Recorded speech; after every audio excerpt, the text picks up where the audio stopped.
السلام عليكم يا متابعيني الحلوين، شلونكم؟ ان شاء الله الكل بخير. وصفتنا لليوم اقتصادية جدا وبدون طحين.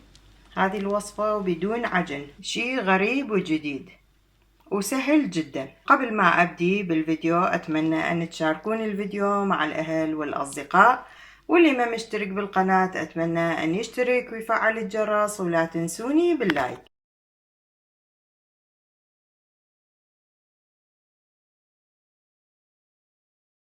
المواد اللي احتاجها لوصفتنا لهذا اليوم، عندي هنا هذا كوب ونصف من التمن المنقوع، هذا نقعته من امبارحة بالليل. احتاج 2 بطاطا مسلوقة، قطعتين من بطاطا المسلوقة او البتيتة المسلوقة. والخضروات حسب الرغبة، حيا الله اللي موجود عندكم تقدرون تخلوه بهذه الوصفة. عندي هنا بصلة وحدة، طماطة وحدة، معدنوس، وإذا تريدون تضيفون بعد خضروات عليها مثل الفلفل، الشجر أو الكوسة أو الباذنجان، يعني هذا الشيء يرجع لكم، حيا الله أي خضروات أنتم تريدون تقدرون تضيفون لهذه الوصفة. واحتاج القليل من الملح بالطبع، القليل من الكزبرة الناشفة، الفلفل الأسود، قليل من الفلفل الأسود. عندنا هنا الكمون الحب، أحتاج القليل من الكمون الحب، الفلفل الأحمر المجروش. وأحتاج نصف ملعقة كوب من البيكنج باودر، هذه بالأخير أخليها. وقليل من الماء، نص كوب أخليه من الماء أخليه بالبداية، وبعدها راح أضيف 3 كوب من الماء. أفرغ التمن أو الرز بالخلاط، وأضيف له نصف كوب من الماء، وأضيف القطعتين البطاطا وأخلطهم بالخلاط وأرجع لكم. بعد ما ثرمتها كلها أو طحنتها بالخلاط أفرغها. شوفوا شلون صارت مثل الكريمة. أضيف 3 كوب ماء على الخلاط وأخلط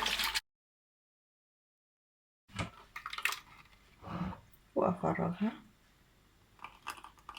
بعدها أضيف ملعقة كوب وحدة من الكزبرة المجففة المطحونة، ملعقة كوب وحدة قلنا، ملعقة كوب وحدة من الفلفل الأحمر المجروش، ملعقة كوب وحدة من الكمون الحب، نصف ملعقة كوب من الفلفل الأسود.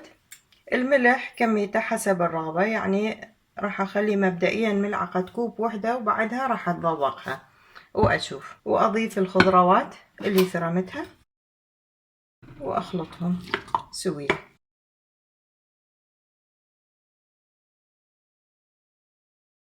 آخر شي نصف ملعقة كوب من البيكنج باودر، نصف ملعقة كوب من البيكنج باودر، هذه آخر شي.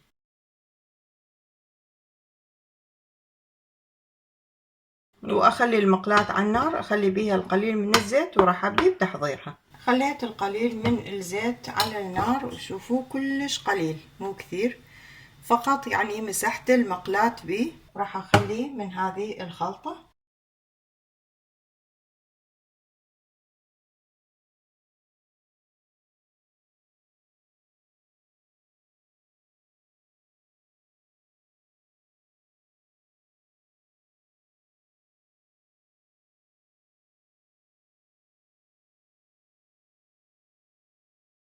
أغطيها وأتركها شي 4 دقايق، نار متوسطة، وأرجع لكم.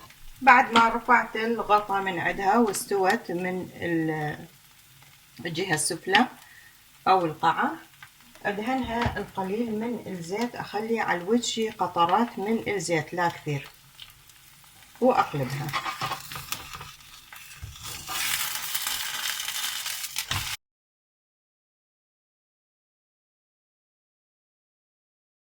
وأتركها شي دقيقة تستوي من الجهة الثانية، وأرفعها وأستمر بهم كلهم نفس هذه الطريقة وأرجع لكم.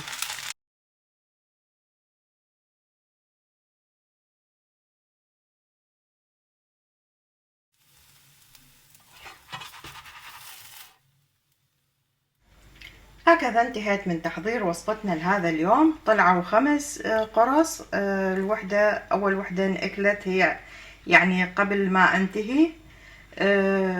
طعمها رهيب، يعني شي بتاعة، شي طعم جديد ويختلف واقتصادية جدا. فهي هذه كانت وصفتي لهذا اليوم. أتمنى تعجبكم الوصفة وتجربوها، وألف عافية مقدما، وأترككم أمان الله إلى أن نلتقي بفيديو آخر. شكرا جزيلا للمشاهدة.